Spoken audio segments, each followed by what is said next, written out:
BenFlyingRetro, and I'm embarking on a quest to purchase every classic GI Joe comic from the original 80s and 90s Marvel run. Warning. Hunting down individual issues from every corner of the globe in whatever order the universe decides to give me. Join me and my pal Steve every week as we discuss my latest find. Welcome to Chasing Joe. Chasing Joe.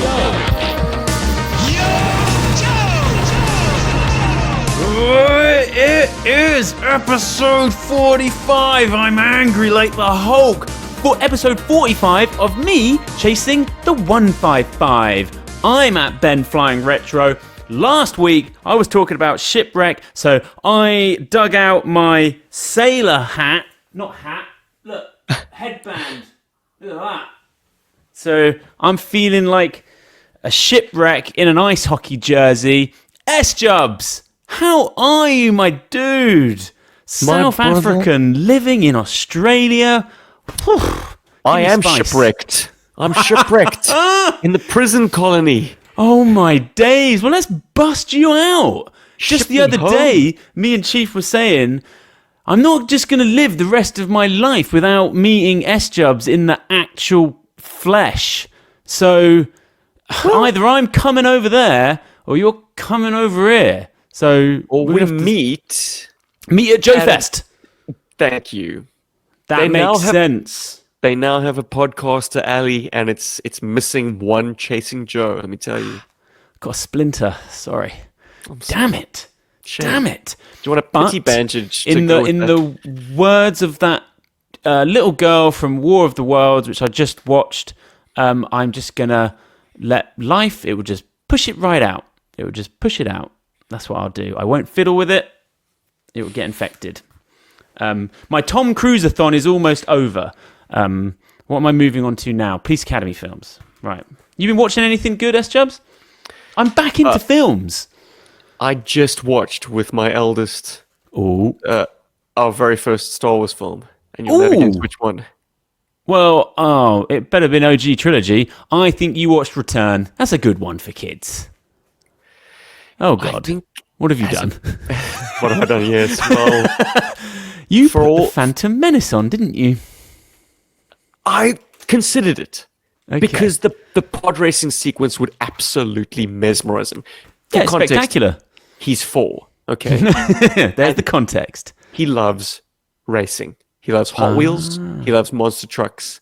So just the epic of that sequence would be awesome for him. But you've got to then trudge through a lot of schlock junk. I mean, episode 1 is a tough watch when they aren't swinging lightsabers. Yeah, it's a tough watch, but it's actually probably the best of the I think it's probably my favourite of the prequel trilogy. I think, in hindsight, looking back, I think the world building is exceptional. To put you out of your misery, Ben. And I am in misery. To captivate a 4-year-old, let me tell you, it was not going to be A New Hope. And Empire is too... It's not a good jumping on point. It's too slow in the middle. And Jedi is scary, man. You've got that sequence in Jabba's palace where everyone looks like they're covered in feces and sex. Kids do need to be scared. No, okay, so it wasn't OG trilogy. Okay, well that doesn't leave much. Oh, geez, you didn't go Disney trilogy. You went Force Awakens, didn't you? It's the only one. It's the only one. Son of a. It's the only film I felt comfortable showing him from that trilogy, and it is a good jumping on point. And let me just say, like, if you pump the volume on your whatever system you're watching on, it absolutely hits. Yeah, I'm sure that hits. Yeah, the soundscape to that film, the crackle of the lightsabers and just lasers in general, the TIE fighters hitting Jakku. The sequence with the Falcon, the best shot in that film. The best shot in that film isn't in the film. Like the best shot in the trailer with Kylo Ren stomping into shot, and then he kind of like fires up the saber. Not in the movie. Absolutely ridiculous. Such a cool. Well, should have been a cool scene. I reversed 180'd on that so hard. When I first saw it at the cinema, we all did. I thought I was drinking Kool-Aid and and then I just had to slow down. I still think they could have had an interesting trilogy from that film. Oh yeah, I still think it was a gift for someone to take on after. It's like, okay, they're okay characters. The aesthetic is okay. But yeah. The biggest problem with episode 7 is not Mary Sue Ray. It's not not using Hamill enough. It's not the fact that it is a soft retelling of A New Hope. The biggest problem with The Force Awakens is how much promise it had and how quickly all of that good stuff was dropped like a hot rock by the next player.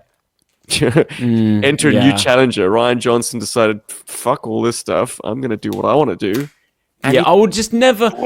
From working, in a professional capacity on projects and things, I cannot believe that there wasn't a room with all of the studio heads in, directors, and they didn't have a plan for the whole trilogy. I just cannot believe that. Believe it.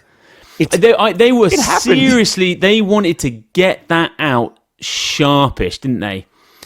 They really did. Bizarre. I think it's one of those great examples of hubris. You think you know what you want a lot of times with this thing. Oh, that's not my Star Wars. That's not my. And the great thing about George Lucas is he's a creative, and he wanted to do a new world, new world building, new designs, and actually invent something new for the prequel trilogy.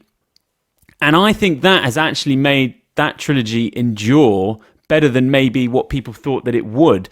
And the sequel trilogy is a bunch of execs dining out on nostalgia and making it very clear that, no, we want X-Wings, we want TIE Fighters, we want Stormtroopers, we want, we're going after that dollar. And it's such a temporary dollar, it turns out to be, I think you don't want to be giving people what they want or expect. It's never good. You've got to treat people better than that and say, I know that's what you want, but no, this is what we're going to do. Me and you should have made it, S-Jubs. We would have been all right. But this isn't a Star Wars show. This is a Chasing Joe show where I'm up against it. Let me get my notes up because I am nothing without my notes. This is episode 45 of me chasing the 155. I have got a mailer here. This has been sent to me.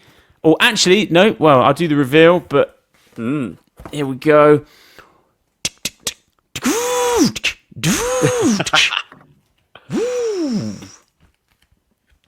So this is part of the special missions bundle that I got for an incredible price. So these equate to £1.60 each. This is Special Missions Issue 2, August the 26th, which is my daughter's birthday. Mine's August the 24th. This came out in 1986. And it is a lovely example of that book.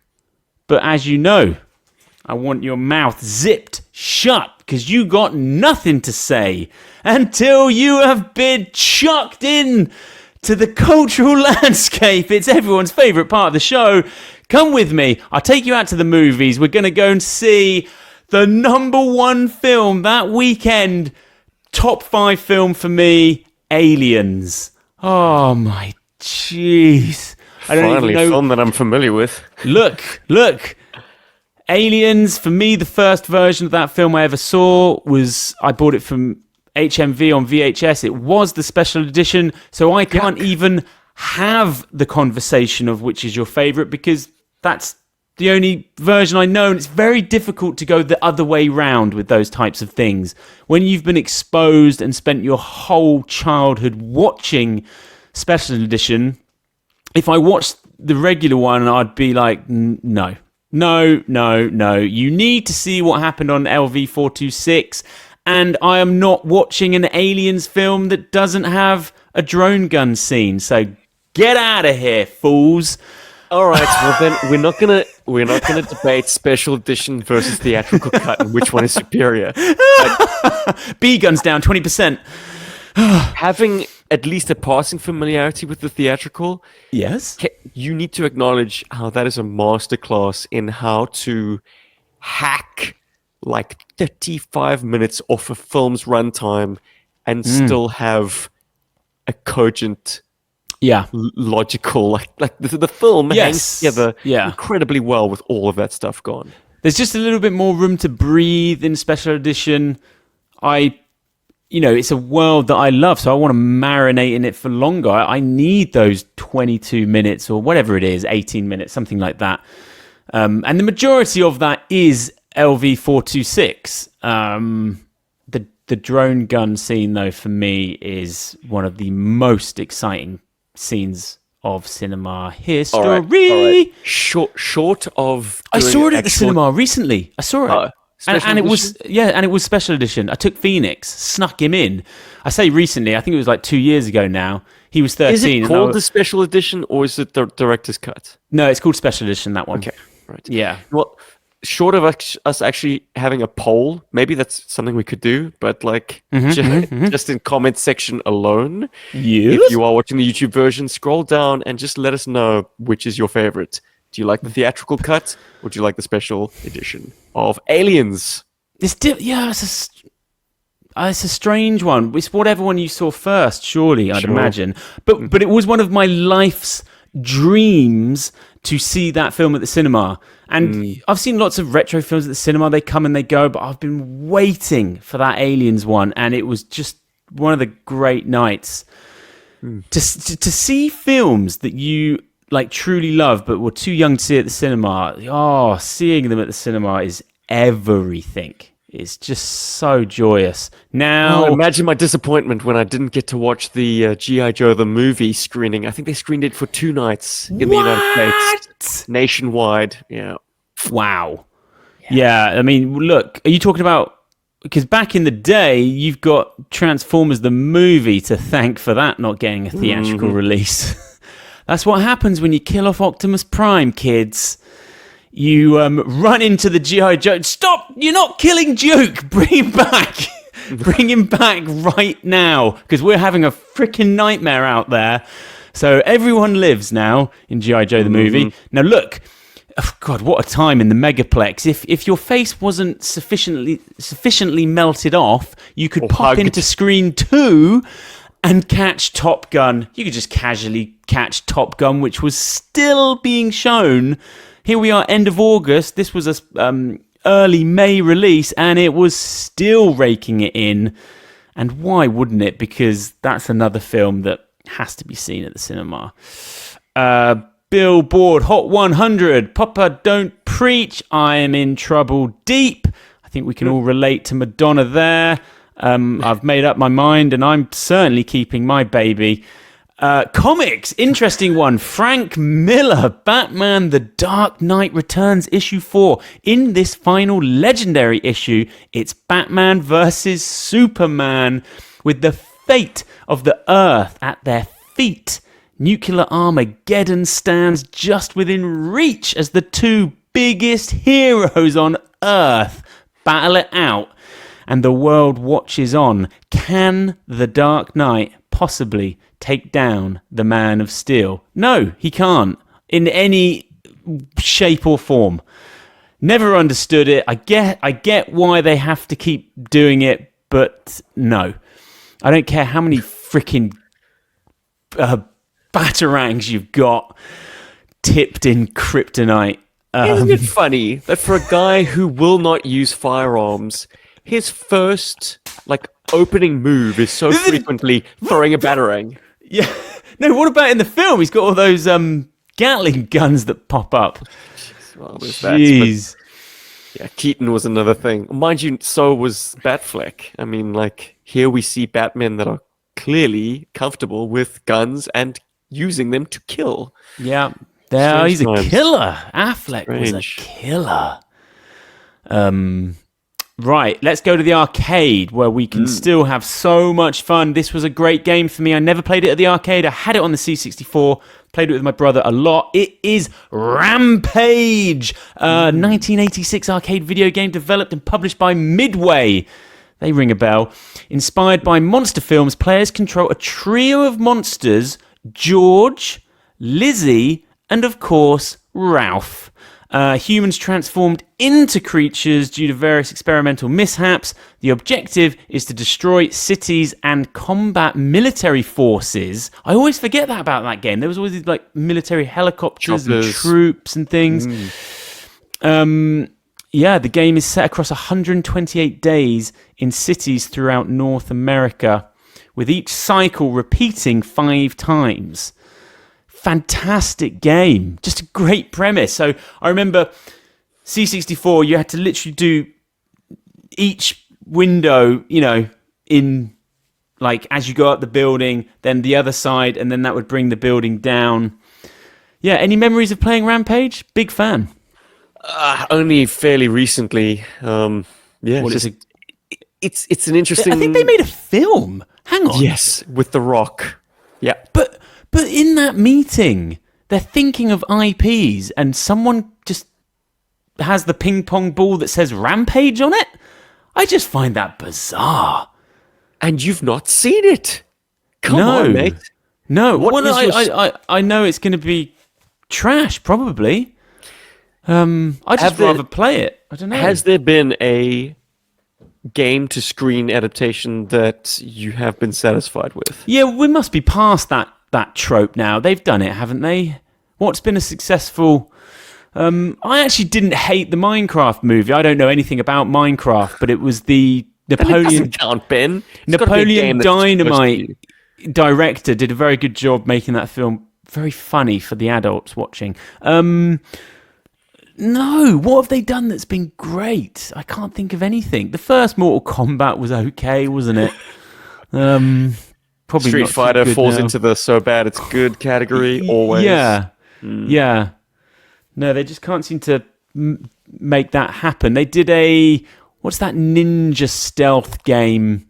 Everyone thought that might be good, but it was awful, of course. Assassin's Creed. Assassin's Creed, yeah. Yuck. Yeah, yuck indeed. I watched not too long ago a Resident Evil, I think it's Welcome to Raccoon City, which is a almost beat-for-beat retelling of Resident Evil 2. What is that, like Resident Evil 8, 9? I mean, there's a lot of those films. There is a lot of those films, but they did a soft reboot, hard reboot. I don't know. Oh, without. It was the most fan servicey thing I've ever seen. Mm-hmm. If you thought that the Resident Evil series' like highest peak was actually Resident Evil 2, which that's me. Yeah, it was an absolute delight to watch. Very rewarding, very fan servicey. Oh wow! Okay, Yeah, we've got a positive story there, listener. Well, speaking of positive stories, let me drag you into Tower Records where we can pick up The Fly and Karate Kid Part 2 on VHS, and you can have a thrilling double bill there. The Fly as a child, I mean, one of those films where just the concept terrified me. The cover, the pictures on the back, I didn't watch that until I was old. That transformation scene is yuck. Yeah. So that is the cultural zeitgeist. Are you fully immersed? Are you ready? What about toys, Ben? We didn't talk toys. Yeah, I got toys. God damn it. Toys! Guess what, partner? Transformers the movie toys! Do you want Blur, Hot Rod, Cup, Galvatron, Cyclonus, Scourge, Ultra-Magnus, Rodimus Prime? It was a good time if you like Transformers. I remember Ultra Magnus was a big bugger, and so was Rodimus Prime. But I didn't want Rodimus Prime. I didn't want any of that junk. I liked Hot Rod. I wanted just Hot Rod because he was the cool version. Blur was a great fig. Yeah, these were doing the rounds right at this time because that film came out in the summer. I'm sort of always surprised by just how badly that film bombed, because Transformers was big, the toys were big, the cartoon was big. I just, it bombed so hard that they only let it run for like 2 weeks, which is at that time, films really ran for a long time. So strange. I think it has a lot more to do with, I think certain people just couldn't handle a cartoon at the cinema or just thought it was for TV. I don't tend to believe that it was just because they killed everyone off and it had sort of a darker tone. I don't know. I think you could flip a coin and release that film at a different time and it would have been gangbusters. I mean, I listen to the soundtrack on a daily basis. I've been talking a long time. What do you want to say about those toys? Oh, mate, you mentioned the soundtrack, and I was in like a retro toy shop the other day, and Instruments of Destruction. Instruments of Destruction. And I had to rack my brain for a second and think, where do I know this from? Transformers the movie. Very gratifying. Yeah.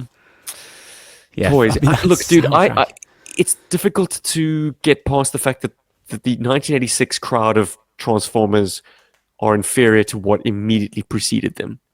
And it's because we stopped using the Diaclon figures, the ones with die-cast, with little cockpits. Yeah. Like, all of a sudden, Transformers were making their own designs and movie designs. It was the first wave, yeah. It had a different aesthetic. They were slightly oversized, less detailed. They were oversized, yes.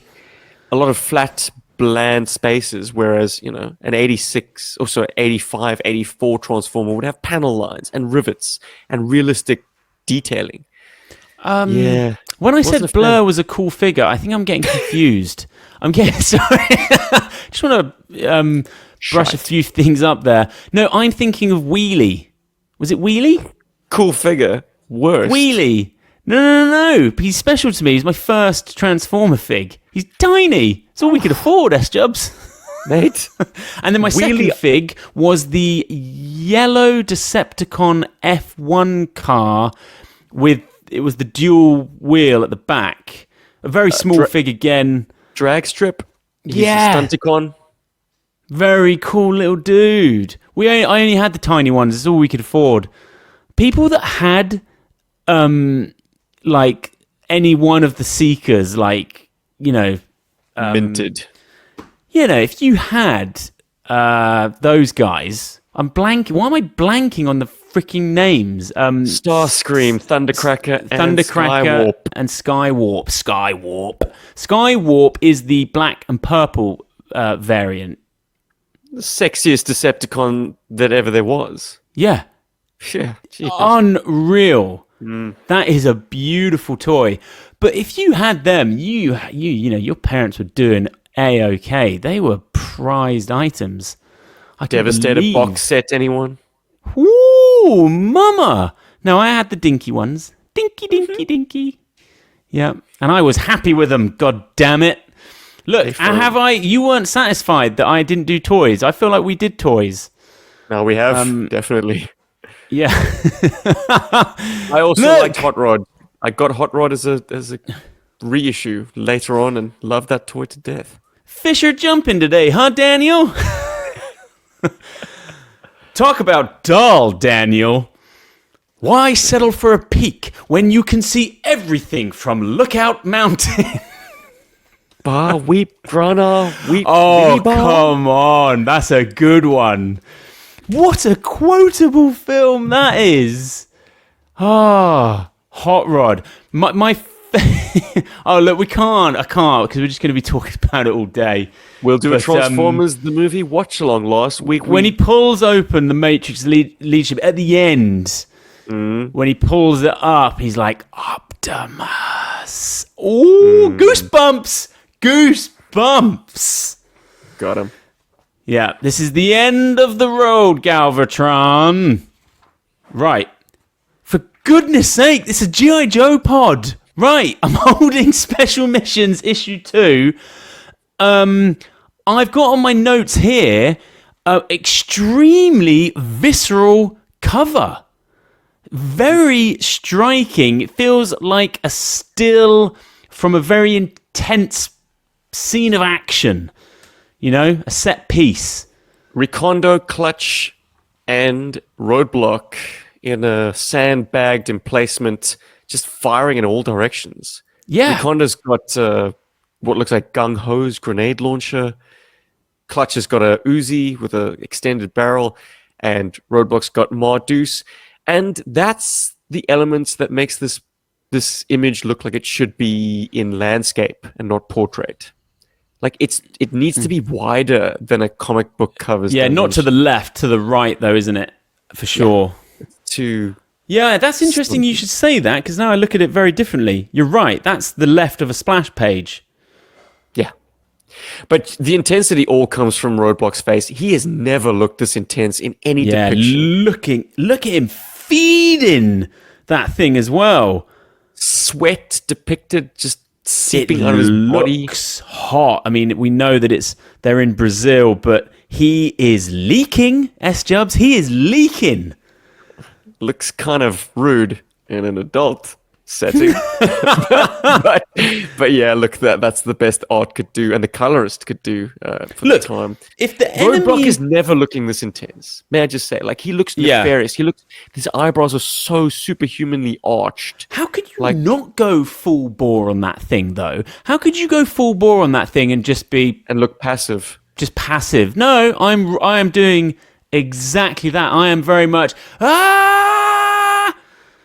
And then, if I had a jam, I would stop doing that. I feel like this is slightly out of character for Roadblock, if I'm honest. Do you really? It does convey the intensity of this cover. This is a very, I don't get that, S-Jubs. This is a desperate situation. These guys are, it's a miracle if they don't get mowed down completely. A big fan of just that lovely lean that Clutch's got going on.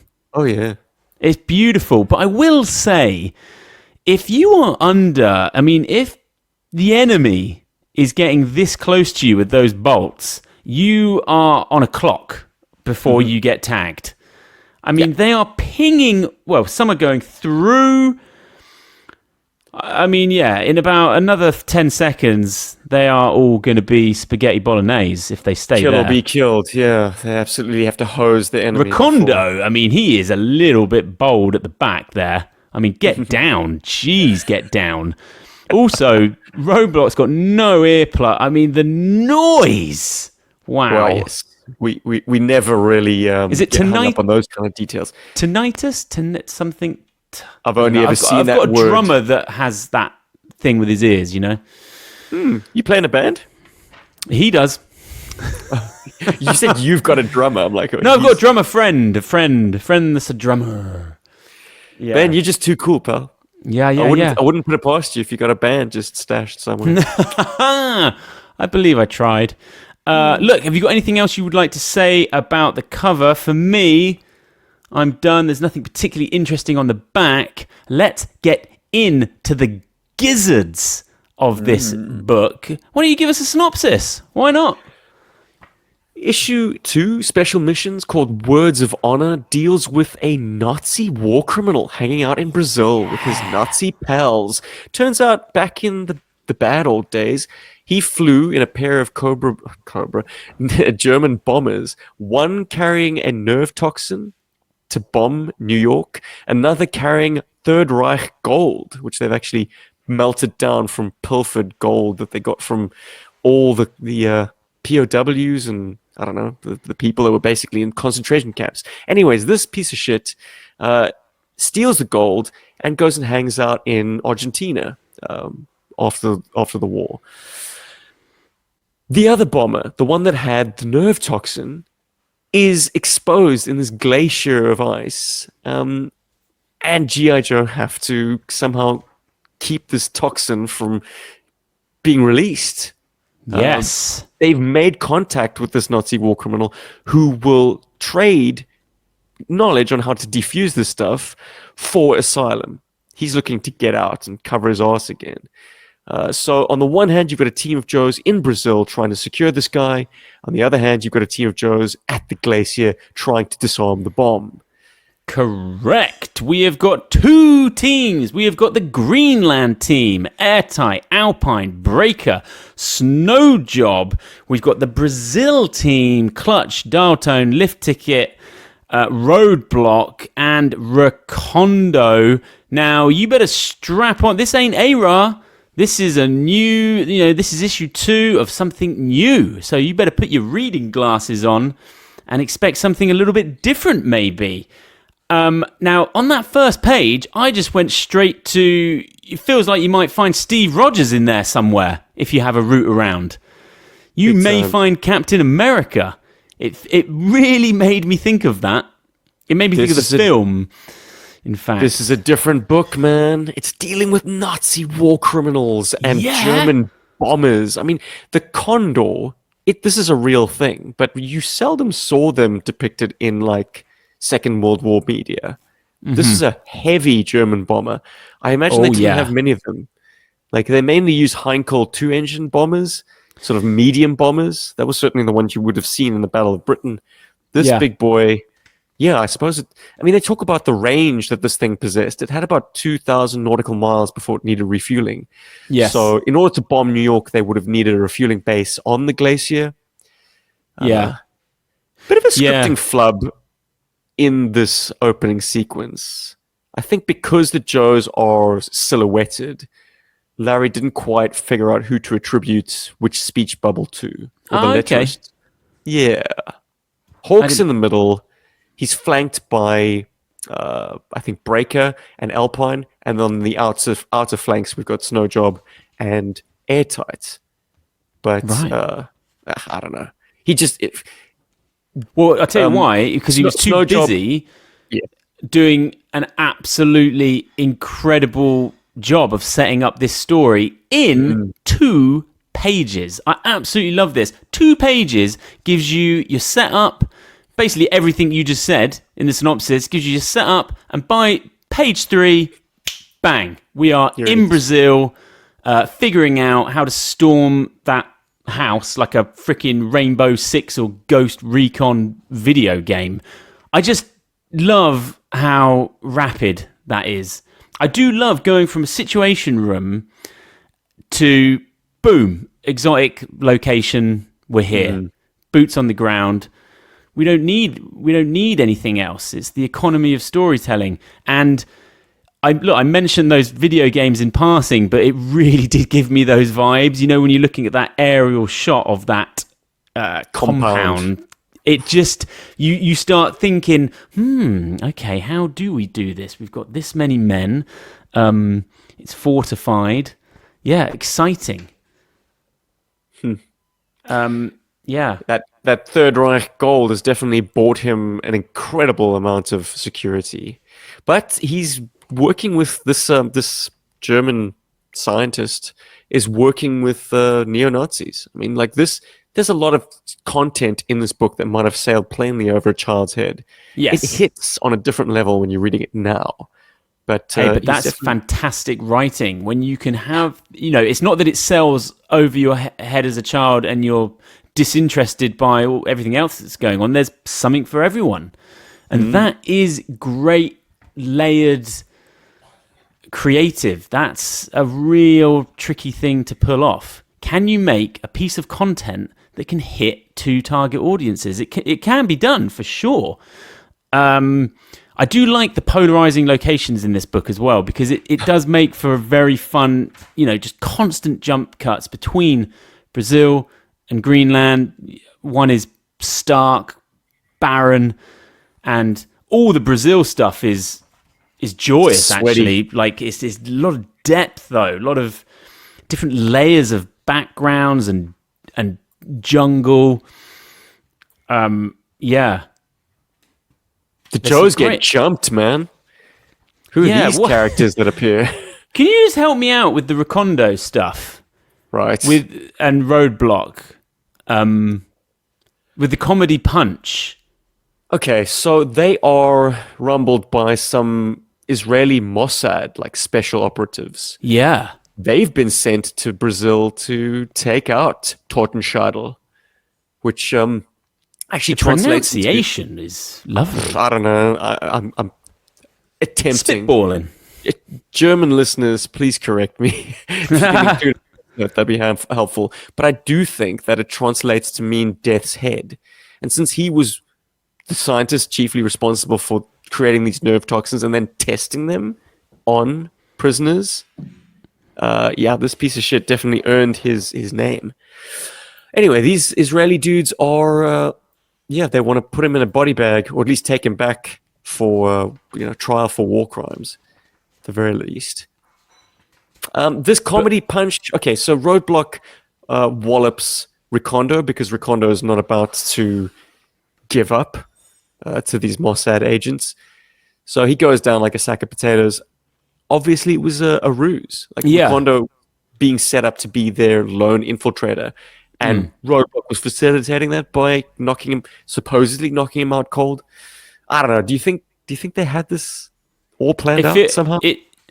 I don't know. It's a good visually. It's a fantastically well timed comedy punch, and Roadblock does look good throwing it. But he's doing it blind. Like I mean, the timing is incredible, but it is a ruse, and the contact probably had to be minimal. I have to say, what I do love is we actually cut to Greenland after this, but when we cut back to that, because they basically say, let's just throw a tarp over Recondo. Because it started to rain. The heavens just open on them, and that's the panel right there. Those panels where he empties all of that dialogue, I can just hear that rain on his hat as he just monologues his nuts off. And that just great reveal. You can, if you were scoring it, they remove the tarp, ring, he's gone. Recondo has gone, and you just cut straight to him on his little solo mission, and you're like, yeah, he's not a chump, he's awesome. Look at this mini silent interlude. Yes, Recondo's one shot, basically. Like, dude, anytime he's in this book, he is shown to be a badass. Yeah, that's why I was a little bit worried initially with that he's stumbling into that punch, but we don't have to wait long until we see what Recondo's really made of. Yep. He manages to gain access to Totem Shuttle. They have a one-on-one, a little parlay. I mean, Recondo is not pleased about having to make deals with this war criminal either, but it's his duty. It's his job. It's the mission. Well, look, that's Brazil, but I could be more interested in Greenland because Airtight has some lovely panels and he has some stuff to do. And I love this little mission that he has to go on with Alpine into the cockpit of that beast down there. That panel is lovely. In the origin of this issue, do you think this was Larry thinking of what could possibly be the perfect, like the center of the Venn diagram of Airtight, Alpine, and Snowjob? The only thing is with Airtight being an expert, I feel that Alpine actually helps him out to such an extent that he's like, oh, dude, have you ever thought about actually getting into this? You're quite good at this. Well, Alpine's no idiot. He's a smart dude. I love that scene when they are in that cockpit and they're going to task, and then all of a sudden it's a stressful situation anyway, and then you get the ding, and they're actually being fired at. You can just imagine watching that scene play out with the creaking of that plane. I think it's a really, really good scene. Or good section of this book, those two in that plane. It's quite a stressful read, not really knowing how it was going to play out. I've never read this issue before. It's that Steven Spielbergian... I'm so glad the Cobras turn up. I just think that was so needed. Well, as if the environment and the situation wasn't perilous enough. Yeah. You've got Cobra breathing down your neck. So when you just see them coming across the ridge, you're like, oh, jeez. Poison gas in a 50-year-old relic sticking out of a glacier. Yeah. And then Cobra shows up. And what's worse, because they hang a lantern on this in the issue, but they didn't have enough time to fully prep this mission. So they're essentially like using the other two Joes as counterbalance. And they're anchored to the glacier. They can't go nowhere. Like, they are under Cobra fire and they are stuck out in the open. And Lift desperate. Ticket couldn't hang around. He's gone because he's got to fuel up at the flag. They got no one else there.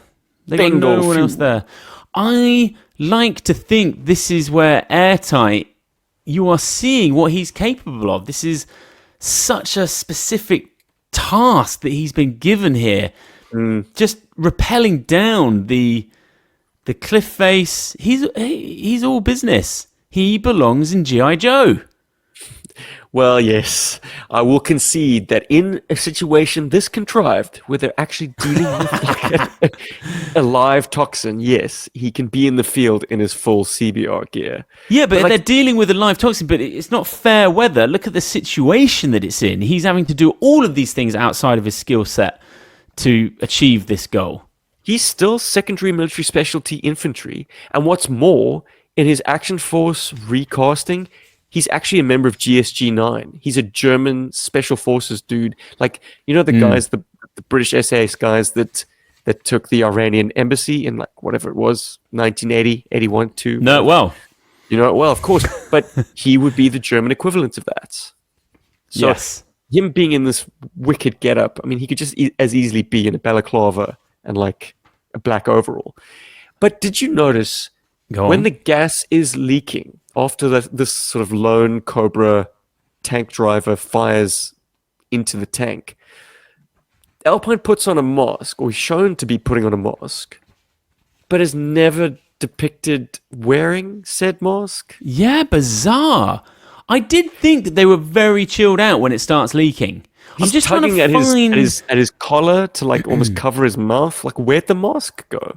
I'm just trying to find the panel that I was talking about where Alpine actually comes up with the solution, not Airtight. Where is that? It's the page that I'm on right now. Then let's start venting the flammable mixture into the air and wind currents around here. It should just disperse it pretty fast, and then the other stuff will be useless. So they determine that this is a binary agent. Feels like the wrong speech bubble. Yeah, he does take the wheel, doesn't he? Yeah. But yes, if you're familiar with Dial with a Vengeance, you know what a binary agent is. It's two things that have to mix together to make them lethal. So if they vent off one of those tanks, and that just dissipates into the atmosphere, the other one will be inert. Okay, I see. Yeah. Well, look, that is a very stressful situation. You are on the edge of your book reading that, and then we get a fantastic cinema jump cut in Brazil. Charge! And then all hell is breaking loose. Just great storytelling. It's just, look at that. That's a fantastic close-up. And some lovely panels here. Kind of, I guess, depicting a little bit of the front cover, I suppose. Different lineup, but yeah. Well, they didn't want to give away the fact that G.I. Joe and Mossad are working together to take out this neo-Nazi cell. And these guys, I mean, they hang a lantern in the issue. They say, like, they might outnumber us, but they've been just patrolling the jungle. Like, they've not been seeing combat for, well, their entire lives, basically. Yes. So they are easy pickings for G.I. Joe and the Israelis. Let's not forget that we've got a named Cobra here. We got Firefly. Yeah. He's leading the Arctic guys, or the Greenland guys. I feel like he was just thrown in to give this team a little bit of character. Yeah, like I think so. He's the non-essential Cobra named baddie. At this Do you point. feel that way? Do you feel like when you've got a situation like that and, Cobra are here, are you someone that would always like to have a named Cobra with that squad? Or would you be more than happy for it to be infantry and a Cobra officer leading it? Without an enduring Cobra baddie, I think they become very much more disposable. Like the threat level drops if you don't have a Yes. Baroness or Destro. Like if you've got a named Cobra, you know that Cobra's going to make it out of this, at least some of their forces surviving. Like Joe can't just wipe them out completely. Yeah. Yeah, I feel that So too. there is I'm an on- essential component to having a named baddie leading the team. Yeah. Like, This cliff face stuff is very, I don't know, like Mission Impossible, or just thinking of lots of, what's the James Bond Roger Moore one where he's on the cliff? I forget. But it has a very sort of exciting conclusion with the plane actually blowing up and then barely making it out. yeah, the Joes sort of basically counterweight. The two that are on the plane are pulled up, yanked up very quickly by the other two, kind of just basically stepping off a cliff face. I found Yeah. that to be a bit of a stretch. Yeah. I mean, that's a leap of faith right there. Yeah. The wrap up of this book, S-Jubs, we get some flashback stuff. Right. I kind of remember sort of thinking, not that it was like lost on me, but he gets his comeuppance in the end, and is basically taken out by the neo-Nazis themselves. The Joes just let them have him, and you can just hear the screams of him at the end of the book. Yep, he's done in by his own Nazi brothers, because he basically used Nazi gold to he escaped the Reich by murdering the other Condor crew and stealing the plane. Yeah, So he was a traitor. He was in the old he was, but he was only in it for self-interest, self-gain, and financial gain, and actually didn't. Yeah, wasn't actually yes. into the cause. Yeah, exactly. These true believers, these sons of actual German soldiers, they pull their pistols and gun him down. And we close out with Clutch just walking away, because Clutch has Jewish heritage. His grandmother, I think it was, survived the death camps. She had a number tattooed into her arm. Yeah, I mean, it punches in on his face, and it's relatively poignant, to be fair. They're dealing with a heavy topic, and as we discussed at the beginning, you're very aware that you're not reading an ARAR book when you're reading Special Missions Issue 2. I mean, this leaves me hankering to do the third issue, though, because at the bottom, next issue, Burnout, Slipstream, Leatherneck, Stalker, Crankcase, and Ace in Burnout.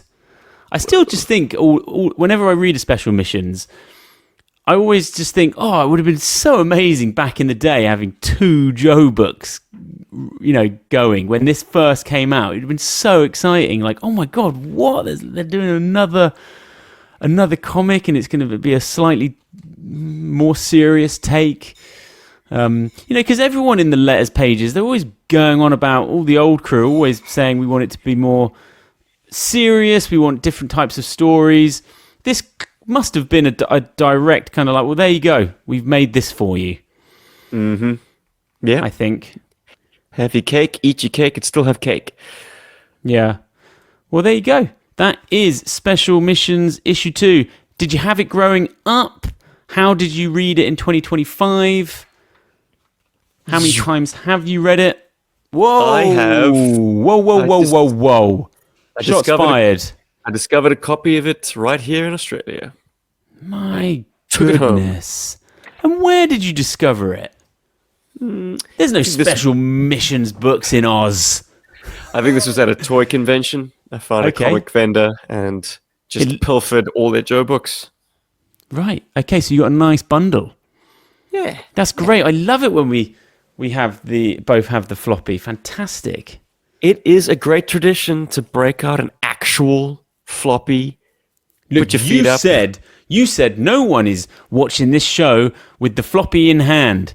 And I say to you, garbage, S-Jobs, because I'm getting messages from people saying, I'm about to sit down this evening, I've got the book in hand, and I'm going to watch me some Chasing Joe with the comic. But look, if you don't have the book, fine. This show works on that level as well. We're like Larry. We're making this show for kids and adults.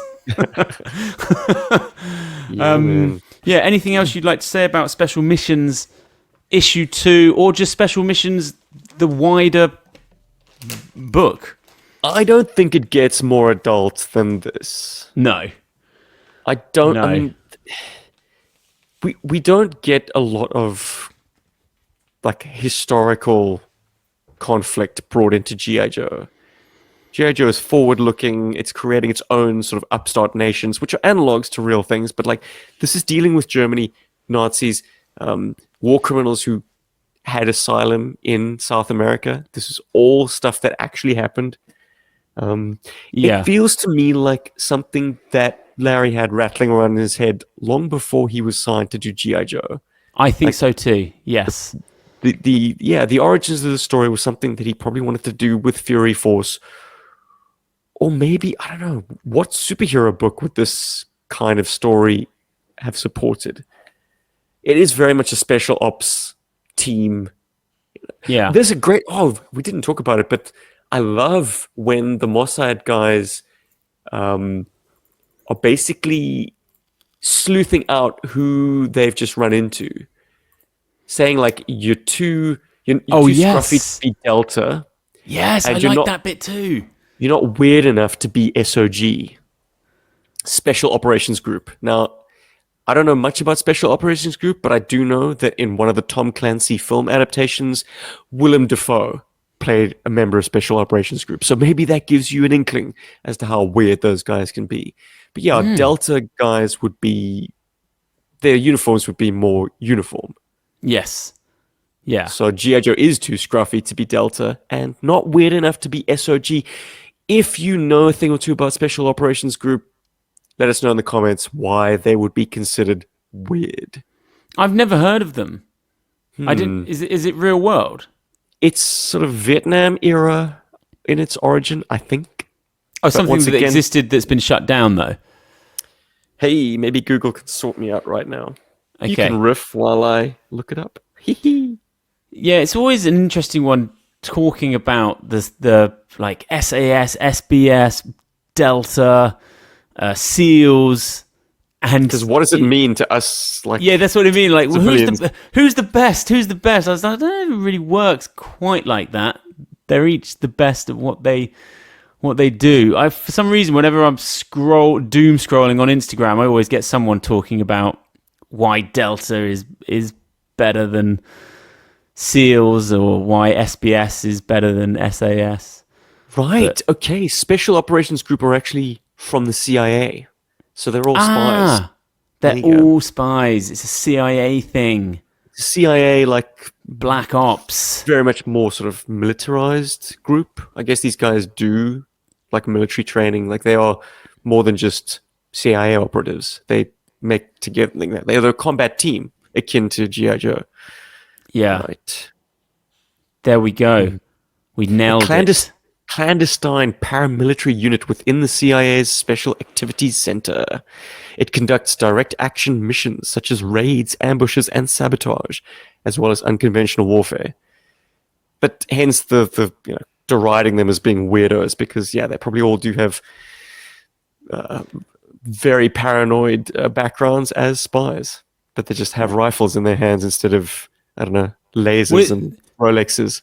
There is nothing that unifies any GI Joe members, is there ever?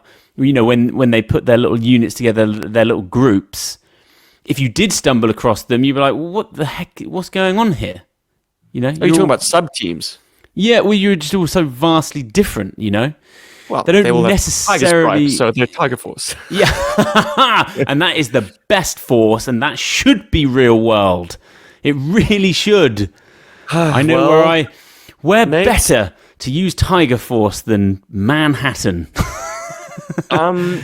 You said it, so I gotta drop the knowledge bombs. I believe Tiger Force was the name of a infamous group in the Vietnam War, which conducted seek and destroy missions in like villages.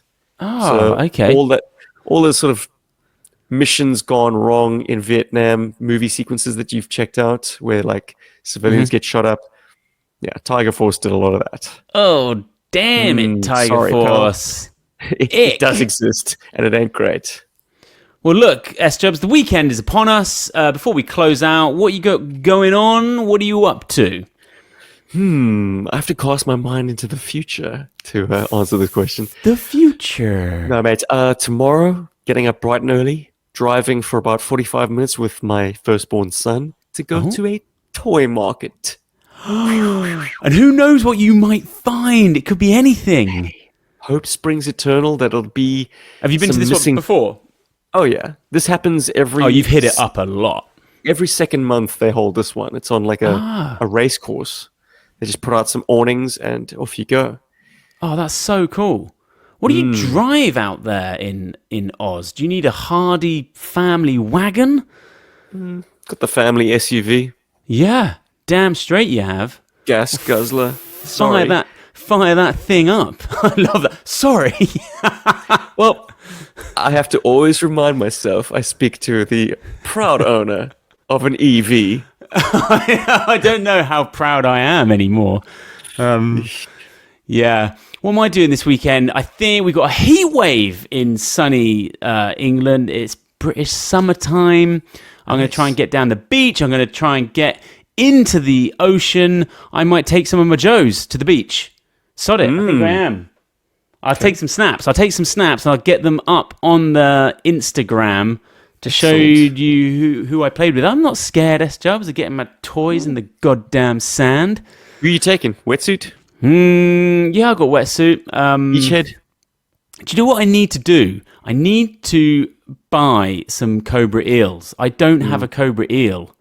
I have all of their weapons and things. You know what? That's what's good about myself is I've got a lot of the weapons and the accessories, so I can just worry about buying loose figures. That is handy. Because that is a vastly different ball game. As soon as you're starting to look for complete stuff, you can. It's just a ball ache. But if you've got all the stuff, do you have hoses? No, I don't have hoses. No. I have 5 eels. No, I've got I love the flippers. They're almost like a hard plastic, and they're dinky, aren't they? Really, for what they are, don't you think? On the cobra eel. Yes, they got good look. I've got a bunch of them, but yeah. Fun fact about the eel, and I base this on absolutely nothing but anecdotal. This is just my personal experience, but I think the eel's foot is larger than most GI Joe feet. Really? Yeah. Is that like me saying Tunnel Rat has the smallest feet of any Joe figure for my money? I'll see you and raise you, and I don't know if you had him, so this is probably unfair, but the Snow Serpent version 2 did not have teeny tiny feet. Really? I think he's got the snowboard, right? He's got this purple, wicked looks like cool he's going snowboard. Dancing in those little things. It's because he's wearing like bootcut pants. Yeah, Jinx has got dinky little feet. Oh, for obvious reasons. Rah. Well, girl. And she's wearing slippers, mate.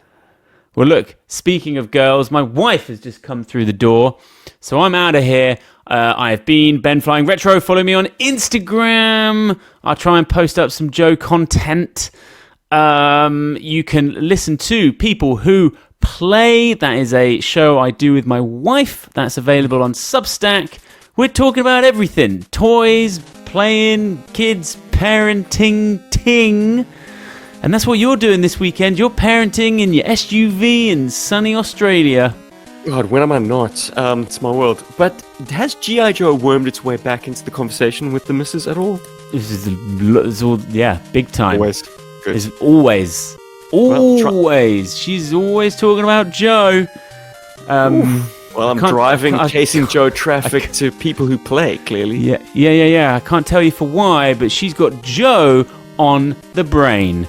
Let's leave it at that. Until next week, Cobra!